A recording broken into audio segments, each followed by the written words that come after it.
Et salut à tous, aujourd'hui on se retrouve pour une nouvelle vidéo, pour une présentation de ce produit là, le tracker moto Pégase.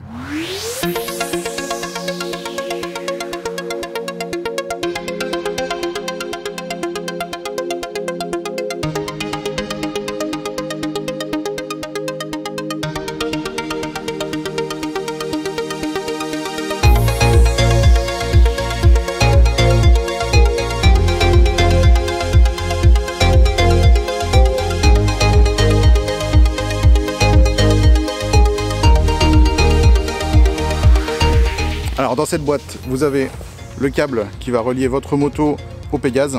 Donc c'est un plus, un moins branché sur la batterie. Vous avez le petit boîtier Pégase qui est là. Donc vous voyez hein, la taille, c'est tout petit. Et ensuite dans la boîte, vous avez les autocollants que je vous ai fait voir. Et la petite notice qui est là pour vous faire voir en gros comment câbler le boîtier sur votre moto. Alors je vais vous faire voir comment le boîtier est câblé sur ma moto. Prenez en compte que j'ai pas fait de câble management spécifique. Le but en fait c'est de cacher le boîtier au maximum au cas où votre moto soit dérobée pour éviter qu'on le voit du premier coup d'œil. Donc pour moi là pour la vidéo je l'ai mis à un endroit où on le voit. Mais forcément il faudra le cacher et à un endroit qui ne soit pas recouvert par exemple par le réservoir ou quoi que ce soit. Donc en gros sur la batterie ici, ça c'est le plus de l'alimentation du boîtier et vous avez le moins qui est là. Une fois branché sur la batterie, un petit rappel, vous branchez toujours le plus en premier et le moins en second.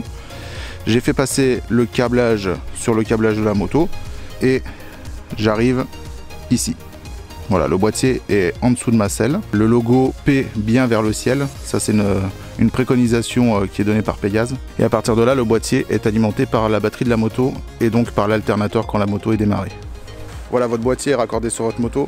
La première chose à savoir, c'est que sur le fil d'alimentation, vous avez ici un petit système en fait qui vous permet de mesurer votre batterie. Ce qui veut dire que si votre batterie arrive à un voltage qui est trop bas, le boîtier va cesser de se faire alimenter pour que vous puissiez repartir avec votre moto sans devoir pousser ou changer votre batterie ou la recharger. Deuxième chose à savoir sur cette vidéo, je ne suis pas payé pour la faire, on m'a envoyé un produit, je vais tout vous expliquer après en moto, mais en gros c'est un avis, un vrai avis, c'est pas eux qui m'ont demandé de donner telle information, j'ai fait un vrai test, je teste ce boîtier depuis le mois de mai, donc là on est au mois de février, ça va faire quasi un an en fait que je teste le boîtier. Voilà pourquoi le test a été si long à sortir. Allez c'est parti. Ma moto elle est dans un état, j'ai voulu aller quelque part là-bas pour vous filmer les trucs, mais putain, fait me casser la gueule. Alors forcément j'ai pris des notes parce que la vidéo sinon c'est chaud à tout retenir.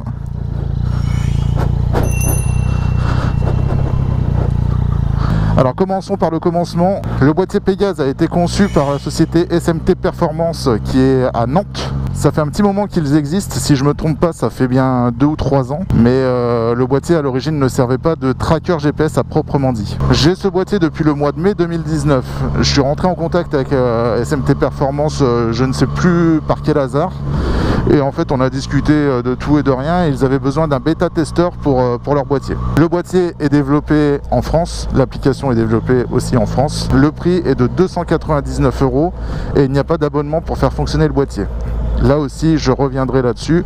En gros je vous explique vraiment le boîtier, l'application, le fonctionnement et mon avis. C'est comme ça que va se dérouler la vidéo. Maintenant on peut se dire à quoi sert le boîtier. Le boîtier dans un premier temps servait à répertorier ses chronos pour circuit. Le boîtier reconnaissait le circuit parce qu'il y a une base de données je suppose qui reconnaît le circuit, la position. Et vous aviez vos tours qui étaient chronométrés et via l'application vous pouvez voir effectivement là où vous avez freiné, là où vous avez bien accéléré, la performance en minutes secondes, millièmes de seconde sur votre tour. Et ça vous permettait de corriger les petits défauts que vous aviez pendant que vous tournez sur ce fameux circuit. Maintenant sur le boîtier il y a une fonction tracker GPS, c'est-à-dire que si votre moto est déplacée, vous avez une notification qui arrive sur votre téléphone. Via l'application, vous pouvez également revoir les trajets que vous avez effectués et vous pouvez voir en temps réel où se trouve votre moto. Alors comment ça se passe quand j'achète le boîtier Pégase? Vous téléchargez l'application sur l'Apple Store ou sur le Google Play qui s'appelle Pégase Moto. Il faut vous créer un compte avec votre adresse mail et à partir de là, il va falloir rentrer le numéro de série de votre boîtier avec un code PIN qui est fourni sur la boîte. Plusieurs boîtiers peuvent être supervisés par votre smartphone.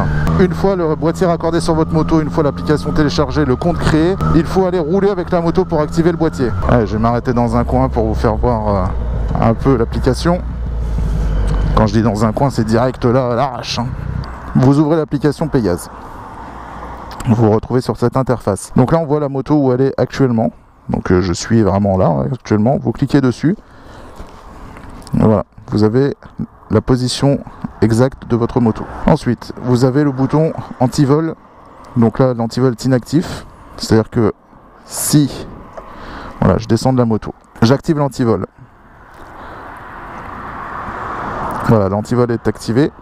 Maintenant, si je lève la moto, voilà, vous avez une alerte qui arrive et normalement un SMS. Voilà. Vous désarmez l'alarme en gros. Voilà, la moto est désarmée. Donc vous avez pu voir, hein, c'est assez réactif. Je remets. Je lève la moto. Voilà. Le SMS est un peu plus long à arriver. Donc vous pouvez vous faire notifier par push. Donc je vais vous faire voir comment ça arrive par push. Parce que là j'avais l'application allumée. Voilà. Voilà, là j'ai plus rien d'allumé. Tac, je lève la moto. Voilà. Un mouvement a été suspecté. Vous avez une pastille, le SMS. Vous avez votre trajet. Donc là moi j'ai plusieurs trajets hein, depuis le mois de, je vous dis, le 13 mai 2019. Dans ce trajet, je vais vous prendre un trajet que j'ai fait par exemple pendant mon road trip en Italie. On va prendre ça. Voilà, donc là j'ai un trajet. Vous pouvez voir des petites traces vertes, des traces rouges et le traçage en noir. Donc le vert c'est mes phases d'accélération, le rouge c'est les phases de freinage. Et ensuite le tracé de ce que j'ai fait. Vous avez un petit onglet, vous ouvrez l'onglet et là vous avez tout un résumé sur votre trajet. La vitesse instantanée au point où il y a la moto. Donc là au tout début, si je dis ici à combien je roulais, voilà, ici je roulais à 64 km/h. Ici je roulais à 62. Vitesse moyenne sur mon parcours, vitesse maximum 139, vitesse minimum 0. Ensuite vous passez comme ça à droite la durée de mon trajet, l'heure de début, l'heure de fin, la ville de départ, la ville d'arrivée, la distance parcourue depuis le début du trajet, là où se trouve la moto, la distance totale, les inclinaisons, la moyenne d'inclinaison, l'inclinaison max, et les phases d'accélération, de freinage, et donc on est à accélération max et freinage 100%, 100%. Voilà en gros ce que vous voyez pour revivre en gros votre trajet. Ce bouton là, je sais pas à quoi il sert. Pour le moment, ça, je pense qu'on va pouvoir partager nos trajets entre utilisateurs Pégase. Et ensuite, vous pouvez exporter votre trajet en GPX pour le mettre dans un GPS, supprimer le trajet. Ensuite, vous avez un menu utilisateur qui vous donne des statistiques. Donc là, vous avez un profil que je vais masquer. En gros, vous mettez votre pseudo, l'adresse mail, le numéro de téléphone, enfin voilà, la moto, avec des détails à mettre pour vous souvenir de quand vous avez fait vos derniers entretiens, etc., etc. À savoir que là pour le moment vous mettez des informations mais c'est juste à titre informatif, on n'a pas d'alerte de quoi que ce soit pour le moment. Les boîtiers, donc là pareil je vous masque mon numéro de série, les paramètres avancés, donc là pour régler l'inclinaison vous mettez comment est situé votre boîtier, donc moi il était comme ça hein, si vous vous souvenez bien. Et ensuite les notifications vous dites par SMS, par email, savoir si on veut des notifs ou pas, enfin voilà. Donc moi j'ai pris notification téléphone et SMS. Je vais vous faire voir le mode circuit. Vous avez un mode démo. Voilà. Donc en gros le circuit, quand vous faites un trajet circuit avec l'application, ça fait ça. Là vous avez vos chronos, le meilleur tour, le tour 1, 2, 3, etc. etc. Voilà, vous choisissez tour 1, tour 2. et vous avez forcément les vitesses moyennes, enfin tout ce que je vous ai fait voir sur un trajet route, vous l'avez aussi sur l'application et sur le mode circuit. Je me reconnecte. Vous pouvez voir que en cours de calcul, c'est-à-dire qu'il est en train de calculer mon trajet du début à la fin, les phases d'accélération, les inclinaisons. On peut le voir hein, déjà tout de suite le trajet, mais après pour avoir toutes les informations des freinages, il faut attendre un petit temps. J'ai pas de délai, je sais pas combien de temps il faut attendre exactement, c'est pas quelque chose qui m'intéresse de voir tout de suite à chaque fois que j'ai fini de rouler. Donc là ce qu'on va faire, on va mettre le mode live. C'est-à-dire que, admettons, on vous fauche la moto, vous allez voir comment ça réagit. Je remets mes gants juste vite fait, parce qu'on va pas rouler bien vite et bien longtemps pour vous démontrer ça. C'est parti.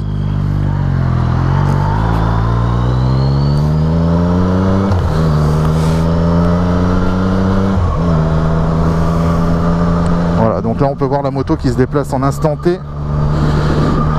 J'ai demandé à SMT Performance, en gros il y a 4 informations à la seconde qui circulent entre la moto et les serveurs. Donc ce qui permet d'avoir un live qui est à peu près fluide et vous pouvez vraiment suivre la moto en temps réel. Donc ça c'est plutôt intéressant le jour où vous faites voler votre bécane.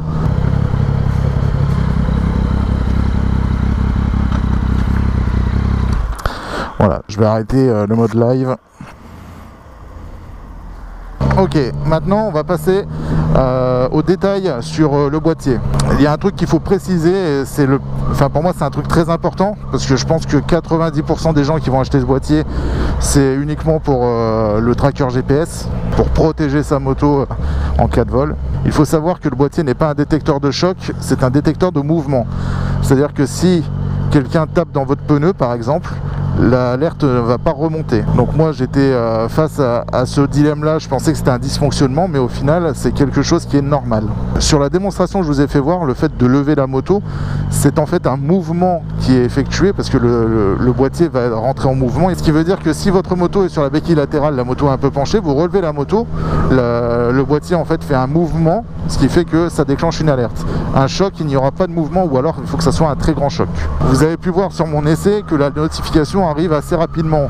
Dans les 3-4 secondes, on reçoit la notification. Il y a un truc qu'il faut savoir, c'est que le boîtier, pour économiser de la batterie, au bout de 15 minutes, le boîtier se met ce qu'on appelle en mode sommeil, jusqu'à temps qu'il soit réveillé par un mouvement. Le temps que le boîtier se réveille et envoie la notification, celle-ci n'arrive pas en 3-4 secondes, mais elle arrive plutôt dans les 20-25 secondes, voire un peu plus. Ça m'est déjà arrivé d'avoir une notification un peu plus longue que ça. Donc ça, c'est à prendre en compte. Si quelqu'un prend votre moto et la charge directe dans un camion alors que la moto est par exemple garée depuis un certain temps, vous allez recevoir la notification une vingtaine de secondes après le premier mouvement.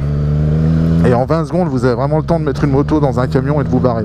Au niveau de l'autonomie du boîtier, quand votre batterie de moto descend à 12,3 volts, la batterie arrête d'alimenter votre boîtier et c'est la batterie interne du boîtier qui prend le relais. La batterie Pégase m'a dit que ça pouvait durer un mois. Là, j'ai pas roulé pendant un mois et 12 jours. La batterie était complètement déchargée.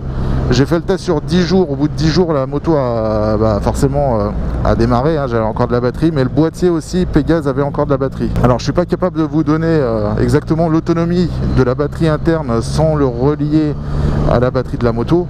Mais en gros, voilà, je pense que 15-20 jours, c'est faisable. À savoir que moi, j'ai une alarme Technoglobe sur ma moto qui est reliée aussi sur la batterie, donc ça prend du courant. Alors les données et le ressenti que vous allez pouvoir avoir n'est pas le même que le mien, parce que j'ai déjà des autres choses qui pompent sur ma batterie quand la moto est éteinte. Ce qu'il faut savoir, c'est que toutes ces données, c'est au cas où votre moto soit en statique. Si votre moto par contre se fait voler et que l'alimentation est coupée, on compte à peu près 1 heure de mouvement avec la batterie en interne. Donc vous avez 1 heure pour agir si la moto ne fait que se déplacer. En général, dans un vol, la moto elle est déplacée dans un autre endroit et elle sera récupérée un peu plus tard. Donc ça vous laisse quand même une marge de manœuvre pour récupérer votre bien. Et un dernier petit détail sur le boîtier. Vous n'avez pas d'alerte en cas de déconnexion sur le réseau Pégase. Vous n'avez pas d'alerte non plus si votre boîtier est décâblé de votre moto. SMT Performance se dit qu'avant de couper le lien de la batterie, il faudra manipuler la moto, donc vous aurez une alerte. Maintenant, je vais vous donner mon avis, moi, personnel sur ce boîtier. Quand vous achetez le boîtier, le packaging, la boîte, Enfin voilà, tout comme c'est tout présenté, franchement c'est sympa, c'est bien foutu. Le fait que l'application soit gratuite, là aussi bon c'est un bon point. Pour moi c'est la base, mais voilà, on n'est pas à l'abri que certains fassent payer leurs applications en plus du boîtier. Le fait d'avoir une mesure de batterie directement sur le câble, ça permet de ne pas avoir votre batterie de moto à plat un matin par surprise. Donc ça c'est bien, c'est d'emblée avec le boîtier. Le fait de ne pas avoir d'abonnement à payer, là aussi c'est une réelle économie chaque mois à l'année. On n'a pas de surcoût par rapport au boîtier qui reste, je le rappelle, à 300 €. Par contre là où je mets un warning sur ce sujet, c'est que qui dit pas d'abonnement dit pas de rentrée d'argent mensuelle pour la société. Alors là il faut un peu réfléchir hein, sur tout ça. C'est-à-dire que la société SMT ne reçoit pas d'argent tous les mois grâce aux abonnements. Comparé par exemple, je vous donne un exemple parce que tout le monde connaît, un Georide possède un abonnement, ce qui veut dire que, admettons, je n'ai pas les chiffres, hein, mais ils ont 5000 utilisateurs, ils ont 5000 fois par mois 5 € ou 6 €, je ne sais plus l'abonnement. Donc ils ont des rentrées d'argent mensuelles, ce qui permet de maintenir une infrastructure au niveau des serveurs, ce qui permet de payer des développeurs. En l'occurrence là, avec SMT Performance Pégase, il n'y a pas cette rentrée d'argent, donc il faut se poser la question sur la pérennité du service. Ensuite, un point négatif pour moi, quand vous voulez armer votre moto, il vous faut absolument l'application pour armer la moto. Ce qui veut dire qu'à chaque fois, il va falloir prendre votre smartphone et appuyer sur le bouton anti-vol pour activer en fait la fonction. Si vous oubliez de faire ce geste, votre moto n'est pas protégée. Vous avez juste le live et vous pourrez voir votre moto partir loin sans avoir été prévenu à un instant T au moment du vol. Un petit point qui me chagrine, l'acquisition GPS parfois n'est pas optimale, ce qui fait que sur mes trajets, en l'occurrence en Italie ou quoi que ce soit, si le GPS capte mal, en fait votre trajet va être tout droit. Ça va être tout droit. Je vous fais voir de toute façon à l'écran à quoi ça ressemble. Et j'ai aussi parfois mon trajet qui est vraiment à côté de la route. Donc ça c'est un problème d'acquisition GPS. Je sais pas comment ils vont pouvoir corriger ça, mais en tout cas je leur ai fait la remontée sur ce point là. Un point négatif que je vous ai expliqué tout à l'heure, c'est le fait de ne pas avoir de détecteur de choc. Pour moi un détecteur de choc c'est ce qu'il faut absolument sur une moto pour prévenir déjà le vol. Vous avez un choc plus un déplacement, là au moins vous savez qu'il se passe vraiment quelque chose sur votre moto. La non-alerte de perte réseau également, la non-alerte de décablage du boîtier, ça aussi, tout ce petit package, c'est quelque chose qui peut être rédhibitoire à l'achat pour certains. Et je vous avais dit, hein, je vous ai fait voir le boîtier dans sa bonne forme, dans les bonnes choses. Là je vous explique forcément les choses que j'ai repérées et qui me tracassent un petit peu. Mais voilà, pour 300 balles, je pense qu'on est tous dans le droit de s'interroger sur ce genre de choses. J'ai fait expérience de câbler le Pégase également sur ma voiture et là j'ai eu quand même du petit problème, c'est-à-dire que le fait que le boîtier soit en dessous d'un capot, l'acquisition GPS est vraiment merdique. Donc plein de problèmes hein, du genre mes trajets pas tracés ou mes trajets ne s'arrêtent jamais. Donc ça c'est un problème d'acquisition GPS. Ce qui est dommage parce que on se ferme du coup à l'utilisation sur une moto uniquement et pas sur un véhicule où on peut cacher ça sous un capot ou quoi que ce soit. Au final moi j'en reste content parce que ça ou rien, c'est mieux d'avoir ça. J'ai eu la chance comme je vous l'ai dit de l'avoir gratuitement contre un peu d'aide sur le développement et sur les essais.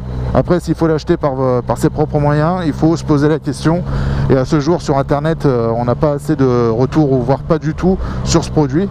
Donc je crois que je suis l'un des premiers à faire un retour sur internet sur ce produit là, enfin sur YouTube. Alors certains auraient commencé la vidéo en disant voilà je vous présente le Pégase et j'ai un code promo, voilà le code promo. Pour rien vous cacher, moi aussi j'ai un code promo que je ne vais pas vous partager sur la vidéo. Si vous voulez faire l'acquisition du boîtier, envoyez-moi un mail et je vous donnerai le code promo qui vous permet d'avoir 30 € de moins sur la partie achat du Pégase. Voilà, j'espère avoir été clair avec mes explications. J'espère que Pégase va faire et va continuer à faire des mises à jour assez régulières pour ajouter des fonctionnalités. Parce que là actuellement au niveau des fonctions, voilà, je pense qu'on peut faire des améliorations. Entre autres une amélioration graphique de la partie applicative, l'application sur smartphone. Moi perso je la trouve un peu tristounette, du blanc, du bleu comme ça, alors que le boîtier il est noir, connotation rouge. Voilà, pour moi il y a un truc sur la charte graphique qui correspond pas. Et tout ça c'est que voilà, ça se corrige, hein, c'est faisable, il n'y a pas de souci. Allez, moi je vous dis à bientôt pour une prochaine vidéo. Au revoir.